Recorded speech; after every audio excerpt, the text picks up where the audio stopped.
kalau kita saling mengasihi. Saya ulangi sayang, dari mana manusia, firman Tuhan berkata, apabila kamu saling mengasihi, maka dunia tahu kamu adalah murid-muridku. Kalau kita saling mencongkok, saling memfitnah, saling menjelekkan, saling memburukkan, saling bertengkar, apalagi di muka orang banyak, apalagi menceritakannya kepada orang lain, ya, dari keluar dari lingkungan keluarga, keluar dari lingkungan gereja, itu tidak mempermuliakan Tuhan. Dari mana orang tahu kita murid? Orang berpikir, ini kok kayak orang dunia juga, katanya anak Tuhan. Tapi kalau kita menggambarkan kemuliaan Tuhan, kita murah hati, kita saling mengampuni, kasih menutupi banyak kesalahan. Haleluya. Maka Tuhan melihat kemuliaan Tuhan dipancarkan dari kehidupan gereja Tuhan. Dan itulah yang menarik. Saya saudara dulu bukan orang Kristen. Ya, sampai saya mau tamat dokter.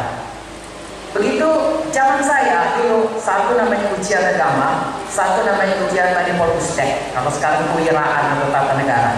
Jadi kalau ujian agama itu harus lulus. Saya buat lulus. Tadi saya datangi bapak pendeta gurunya. Saya bilang, saya bisa bikin ini jawaban. Saya bawa, saya punya kertas. Tapi terangkan kepada saya siapa Yesus itu. Saya selalu berdoa dalam nama Dia. Saya tidak mengerti ini semuanya Alkitab ini. Pendetanya pun tidak tahu menerangkannya. Dia katakan kamu harus lebih baik. Saya bilang itu agama lain juga begitu. Karena semua agama baik. Saya sudah pelajari. Lalu saya katakan, bagaimana ini sebenarnya Tuhan Yesus? Singkat cerita, saya tetap tidak selamat, tidak layak balik. Tapi satu hal yang menarik saya, tetap di dalam jalan orang Kristen. Saya baca kitab ini, Yesus itu sangat baik. Saya belum pernah lihat pribadi sebaik Tuhan Yesus. Dia sangat baik, dia sangat pemurah, dia sangat sabar, dia luar biasa baik. Itulah yang membuat saya terus dalam terang Tuhan semakin terang, sehingga satu hari saya selamat. Dan sejak itu gak pernah mundur sampai sekarang, sampai saya mati, sampai Yesus datang. Kiranya juga saudaraku, kita mengasihi Tuhan dengan segenap hati kita, sehingga kita suka kalau kemuliaan Tuhan dipancarkan dari hidup kita. Saya percaya saudaraku, kita semua perlu uang, perlu kedudukan, perlu semua apa yang diperlukan dunia ini. Tapi tetap Matius 6:33. Cari dahulu kerajaan Allah dan kebenarannya, sekalian yang pasti ditambahkan kepadamu. Muliakan dulu Tuhan, cari kerajaan Allah, cari rajanya Tuhan Yesus. Sembah Dia, puji Dia, senangkan Dia. Seluruh hidup serahkan kepadanya, sekalian yang akan ditambahkan kepada saudara. Haleluya. Bapak saya saudara, dia toko emas, belum selamat. Hanya paling banyak bisnisnya kalau hari Minggu. Nah, sekitar pada tempat kami berdagang itu, tempat bapak saya berdagang itu perkebunan. Jadi kalau hari Minggu semua orang turun ke kota untuk membeli emas. Dulu gak ada bank yang memberikan bunga, enggak. Semua orang simpan uang emas. Jadi toko itu kalau hari Minggu, belum pun kami bangun sudah berbaris orang untuk membeli emas. Begitu bapak saya selamat, dia tutup hari Minggu untuk kebaktian. Amin. Tutup betul.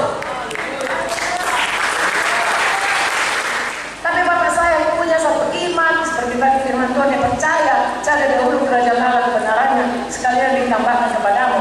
Yang biasanya panennya hari Minggu, tapi Tuhan berkuasa, Tuhan yang tidak terbatas kuasanya, Tuhan yang menghargai dan mencari orang yang bersungguh-sungguh hati terhadapnya untuk mencurahkan kuasanya kepada orang tersebut. 2 Tawarin 16 ayat 9. Tahukah saudara, akhirnya dari Senin sampai Sabtu omsetnya jauh lebih besar daripada selama ini hari Minggu. Tuhan tahu menyolongkan orang-orang datang pada hari Senin, hari Selasa, hari Rabu, hari Kamis, hari Jumat, hari Sabtu, sehingga hari Minggu bapak saya ke gereja, penuh ke gereja. Kami 7 anaknya tetap bisa sekolah, tetap bisa makan, tetap bisa saudaraku dibiayai, bahkan lebih dari sebelumnya. Haleluya. Jadi saya ajak saudara, apapun saudaraku yang harus kita perjuangkan untuk hidup ini, mari sungguh-sungguh ikut Tuhan. Mari kita hidup kita patuh kepada Tuhan, percaya kepada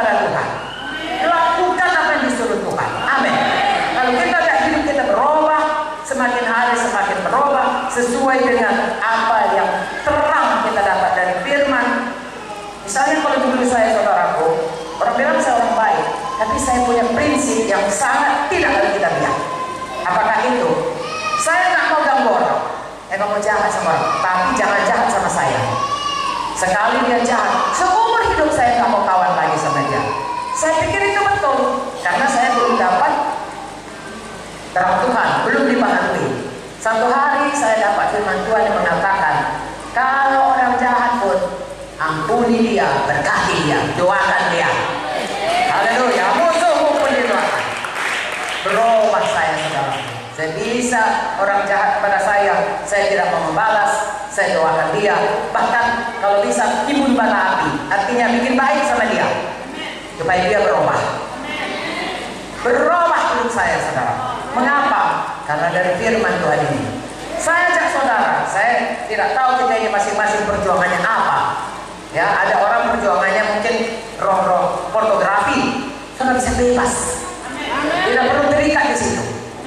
Ada keinginan untuk buka pornografi, Roh Kudus penuhkanlah Tuhan. Firman berkata, hendaklah kau kuduskan aku kudus. Tanpa kekudusan tidak ada yang bisa melihat Tuhan. Tolong aku, Roh Kudus tolong aku. Lalu akan hilang itu keinginan perhambaan dosa itu. Kita akan menjadi hamba Kristus yang